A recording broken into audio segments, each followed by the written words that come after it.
What's going on, golf addicts? Welcome to Tour Junkies After Dark, presented by DraftKings. We are the Tour Junkies. We just got done recording our own show for the WGC Dell match play from Austin Country Club in Austin, Texas.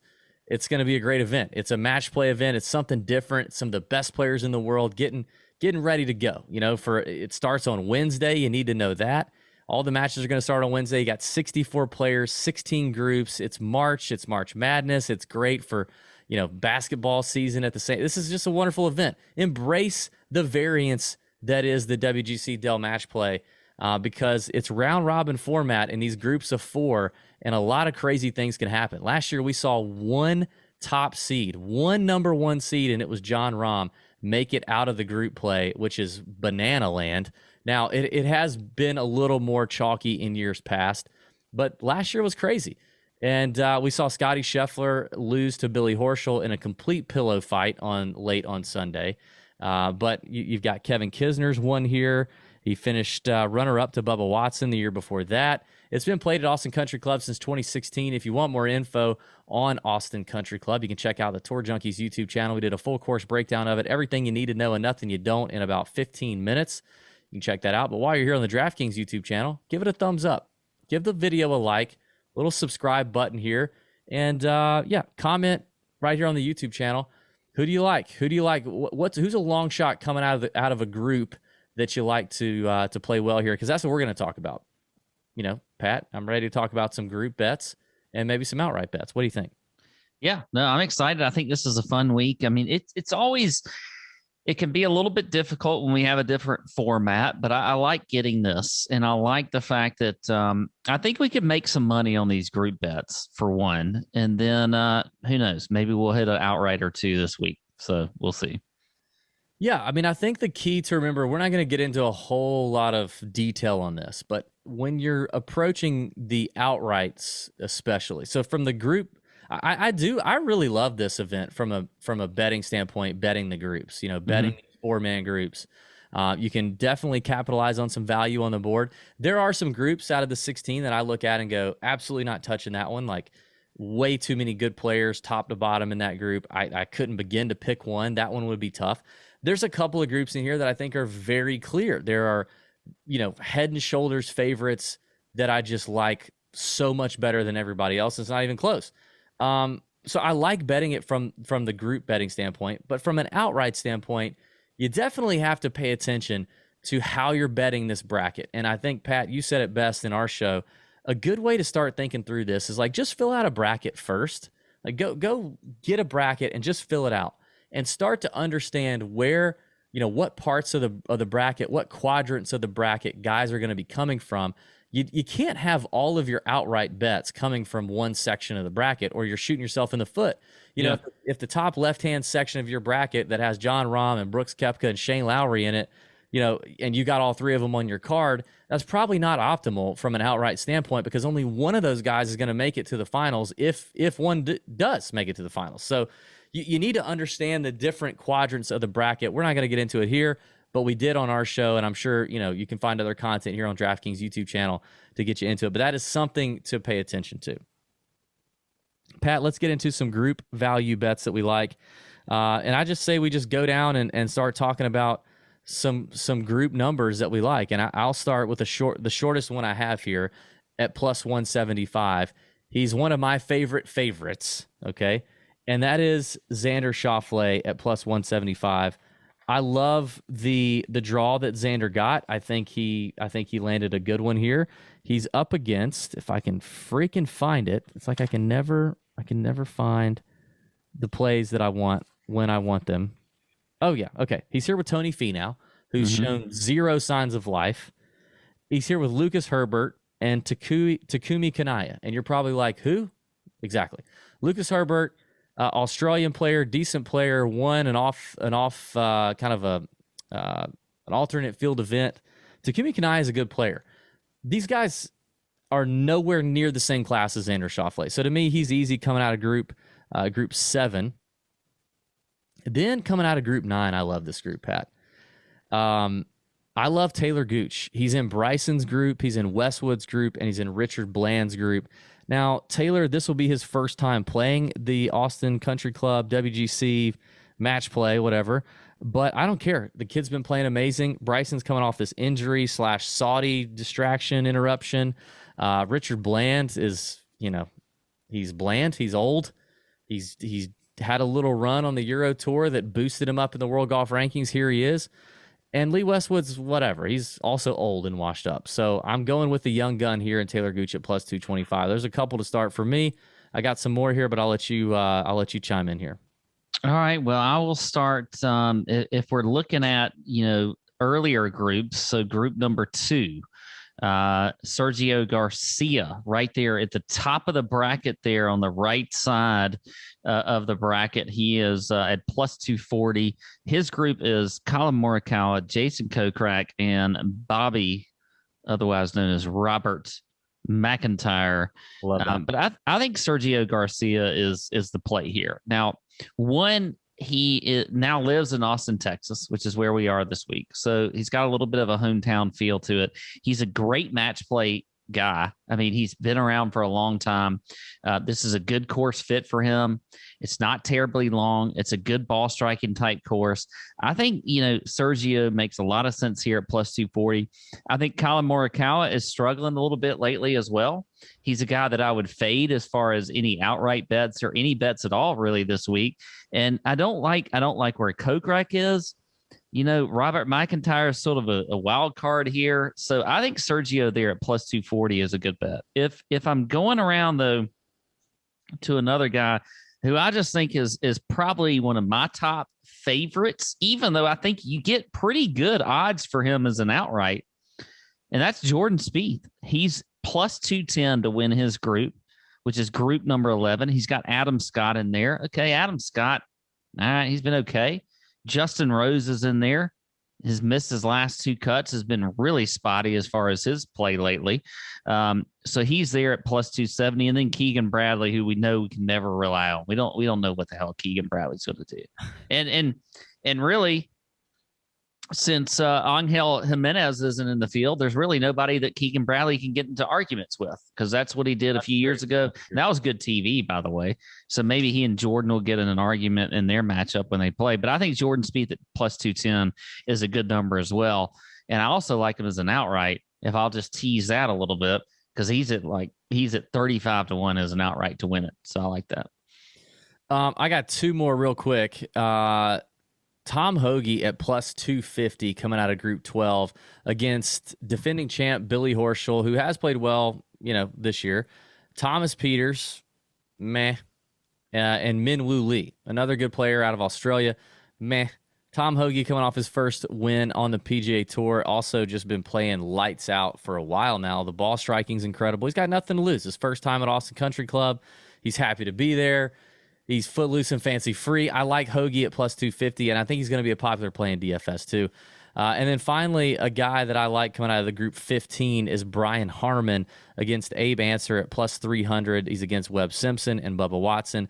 Simpson coming out of this injury situation is a little suspect to me. He did make the cut at the Valspar. Good for him. But I'm not sure I'm convinced. Bubba Watson does have a good record here, and he's somebody to kind of be afraid of. But I think Brian Harmon's coming here ready to play, ready to fight. He's got a lot of fight in him. He was in the conversation late on Sunday at the Valspar, had a chance to win.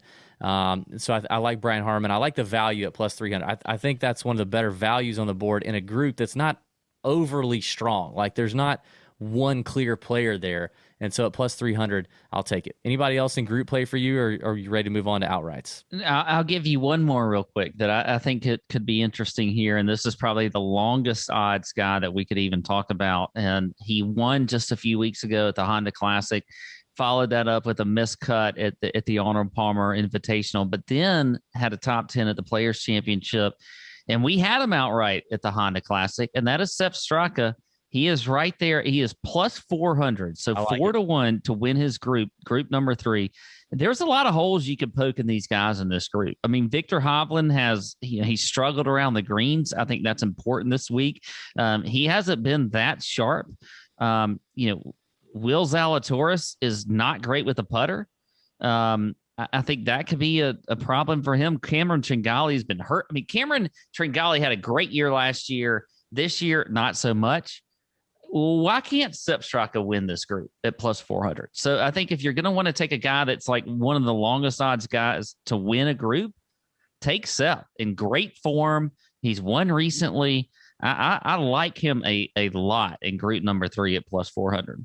I do think there's kind of that nothing to lose attitude in match play that maybe you don't get in stroke play from some of these guys, especially in a WGC event where they're all guaranteed to make money as long as they hit one ball. Like, I think there's something to that, and maybe that's why we see some of these, the last, the longest odds guys in each group play so well in years past, because I think there's just that, that mentality from a guy like Sepp Straka who's going against, somebody who's a heavy favorite and just goes, well, whatever. Like, I'm just glad to be here, and I'm not really supposed to beat this guy, but I know I can, and I'm going to try to prove it, and it is what it is. Whereas the other guy feels like he has to go out and get it done because he's supposed to. So I think there's something to that. I like the Sepp Straka call. I think that's cool. All right, outright bets that I'm leaning in the shorter range. I already talked about Xander, but Xander and DJ to me at 20-1 is where I would start the betting card. And it's because I see the easiest path out of group play for two guys who have plenty of experience in match play and are studs. DJ's group is Max Homa, Mackenzie Hughes, and Matthew Wolff. Matthew Wolff is, I don't know what he is. He's lost.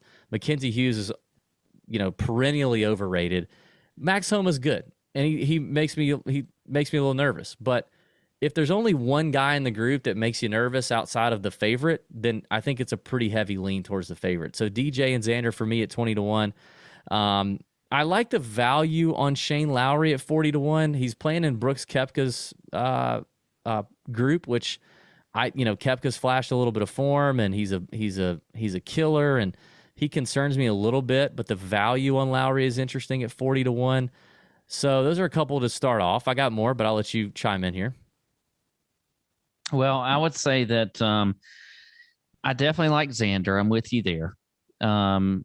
But Patrick Cantlay is really my favorite to win this whole thing. I do realize he has a tougher path because I think he might end up getting like a Berger or a Hatton in the round of 16, which I think is going to be a difficult matchup. And then if he gets past that, he's probably going to have somebody like a Scotty Scheffler or a Matthew Fitzpatrick. But I still think that Cantlay can get to the finals and can win this thing. So I like him. And he's, right around, he's at 22-1 on DraftKings. I think that's a good number for him. And I mentioned earlier also, I think Jordan Spieth at 35-1 is a good number. He's going to have to get probably past Kisner or Justin Thomas in that first round or in the round of 16. But then after that, he can either get like a guy like a Henley, if Straka comes through that bottom group, or even Hovland, I still think he can do well there. And to get him at 35-1, I like that. And then above that, how about Alex Noren and how well he's played? And we're going to get him at, what is he right now? 60-1. So if he gets past Xander, who we know is probably one of the favorites up there, but this can go this can go a ton of different ways. Noren can get past Xander. He can get past probably a Sergio Garcia or somebody like that. And then all he has to do is just luck it into the finals, over a Jordan Spieth or somebody like that.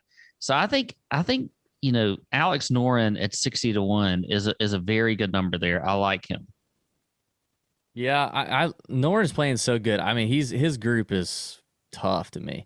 At 60-1, I'll go Taylor Gooch. I talked about the value there with Gooch. He's playing against Bryson, who's he's the one seed in that group, coming off this injury / Saudi stuff. Who knows what he's got? Richard Bland, Lee Westwood. I think Gooch at 60-1, young guy, winner on the PJ Tour, kind of that killer. And then speaking of killer, Keith Mitchell at 80-1 is the last one for me. Now, he's coming out of a tough group, and I'm sure you're not, I know you don't like it because he's in Cantlay's group.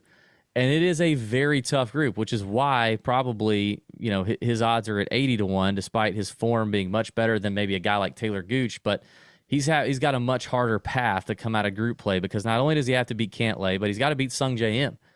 And then Seamus Powers, no slouch. So, but Keith Mitchell don't care. Like, Keith Mitchell is not intimidated. Mm-mm. He lives in Sea Island with those Sea Island Mafia boys. A ton of great games. Just a down. Sea Island boy. There we go. He's a Sea Island boy, and he's used to playing heads up on these guys all the time. I think if there's anybody that can go toe to toe with Cantlay at a long shot number at 80-1 and not be intimidated, not be scared, and have the firepower to make a ton of birdies, it's Keith Mitchell. I think Keith Mitchell's a guy that could do that. So at 80-1, that's as long as I'm going. Okay. I don't really have too many like super long guys. I think if I'm going anywhere, it's maybe Tom Hoagie at 100-1, just because of the way he's played lately. And I'm not even looking at his group. Well, he's over there on that side with Cantlay and Scheffler and all them. So it would be a huge upset for him to get through there. But if anybody can do it this year, it's probably Tom Hoagie. Yeah, I like Hoagie. I like him, and I think he's kind of a guy that just kind of doesn't care about a lot of like. I just don't think he's looking at anybody and he's scared. A little bit like Keith. So yeah, I get it. All right, there you go. That is Tour Junkies After Dark for the WGC Dell Match Play from Austin Country Club. Fun event, really fun event. DraftKings has some interesting DFS contests going on as well. You want to check those out. Give the video a thumbs up, subscribe, and yeah, we'll see you next week. We got the Masters coming around the corner right here in our own backyard in our hometown of Augusta, Georgia. Going to have a lot of great content for that. Can't wait. Getting geared up for it. Hope you are too. May your screens be green. Let's have a great week. See ya.